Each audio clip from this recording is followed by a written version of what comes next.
Some cold air is on the way to the great state of Texas. Here's everything that you need to know. I want to start off big picture. Let's talk about what's going on across the country. Lake effect snow for the Northeast. The next big storm system for the plains and Midwest is underway right now, and some mountain snow and some rain for the Pacific Northwest. Across Texas, few light showers down toward Houston, some dense cloud cover up toward the Panhandle west of DFW and Waco. Mostly cloudy skies and warm temperatures today for us in Texas. Different story for Missouri, Nebraska, Kansas, even southern parts of Iowa here as we're watching this next big weather maker come together. Blizzard warnings for Kansas and northern Missouri in that red shading here. That pink contour, winter storm warnings stretching all the way to the coastline. And even purple for western Kentucky and southern parts of Indiana and eastern Missouri. That's ice storm warnings right there. So a lot to talk about. We'll quickly touch on this big storm not impacting Texas, but still making the headlines across the country. Watch how quickly overnight Saturday into Sunday this comes together. Heavy snow in that dark blue contour. There's the mixing and freezing rain. St. Louis is a tough forecast because just south of the metro into Missouri, big ice storm. Farther up north, some fluffy 12 to 18 inches of snow. Let's play this out. This is Sunday, very early morning into the late morning by 10 a.m. Pretty heavy snow for Kentucky and southern Illinois and Indiana and Missouri, and even still Kansas getting some moderate to heavy snow. Playing this through by Sunday afternoon. Still snowing east of Wichita and St. Louis and just south of Cincy, another city that is tough to forecast how much snow they're getting. It's a pretty sharp cutoff into southern parts of Ohio and even West Virginia. And this carries through Sunday night, heading off into your Monday, early Monday morning, maybe even some flakes for the D.C. area. All right, snowfall totals. This goes out to early Sunday morning.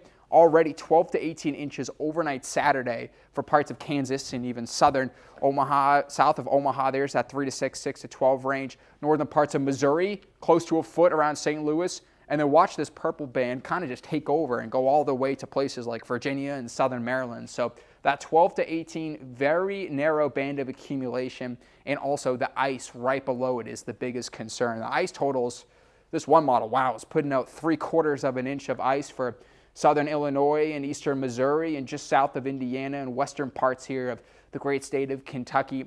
Not too much of a concern for Tennessee and even south of, let's say, Memphis down toward Louisiana. They're actually dealing with some severe weather out of this system. Texas is not getting any sort of big impacts from this besides a cold front moving through. Overnight Saturday into Sunday, we're going to start off mild on your Sunday, but here's the cold front 6 a.m. on Sunday. Watch how quickly these temps drop. 46 in Dallas by 3 p.m. How about 67 in Austin? 80s in the Valley, Corpus Christi 86, Brownsville 83. But we're all going to cool down overnight to start off your Monday, some 30s and even down toward the Valley, mid-40s.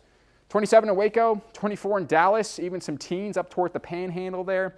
We're based in central Texas, so in Austin, wind chills in the teens, could be in the single digits up toward Dallas and in the Panhandle there. High temperatures in central Texas, upper 40s. Wow, Monday and Tuesday, grab a jacket. Big difference from Sunday. Look at that temp drop. Then by Wednesday and Thursday, low 40s, returning to the 50s by your Friday and also your Saturday. Quickly, some overnight lows. We could be at or below freezing. This is not nearly as cold as an air mass as what we had in 2021. So the grid will be fine, but there are a little bit of talks of some wintry weather I want to quickly talk about. I'm going to show you two models. This is the GFS one. The second one is the European model. Don't take these set in stone because we're still 4 to 5 days out. This will change, I promise you. We're just looking at trends here. We have the cold air, but what about the moisture? Some Pacific moisture trying to come in and put something together Wednesday into Thursday here. The GFS is a little bit quicker than the European model. 5 a.m. for Thursday, maybe some mixing in the Austin area.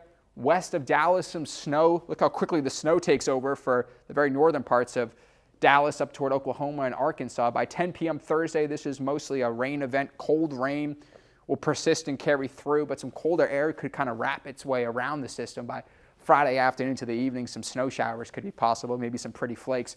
The European model, another one that we look at, shows a little bit more snowfall for the Dallas-Fort Worth area. 10 a.m. Thursday, some mixing, even places like Waco, that I-35 corridor could be slick, panhandle snow toward even El Paso getting some flurries. Heavy snow for Dallas. So this second model is putting a lot more snow over northern Texas. Arkansas, parts of the deep south could be getting some. So I'm looking at these models. Here's what I have for now, and this will change, I promise you, considering we're still multiple days out. That first model run has this rain mix line up to Dallas. That second model run has this snow mix line down toward, let's say, Waco. This will change. No totals. You should not be looking at any totals yet, and we'll keep you updated on this cold weather trend in Texas.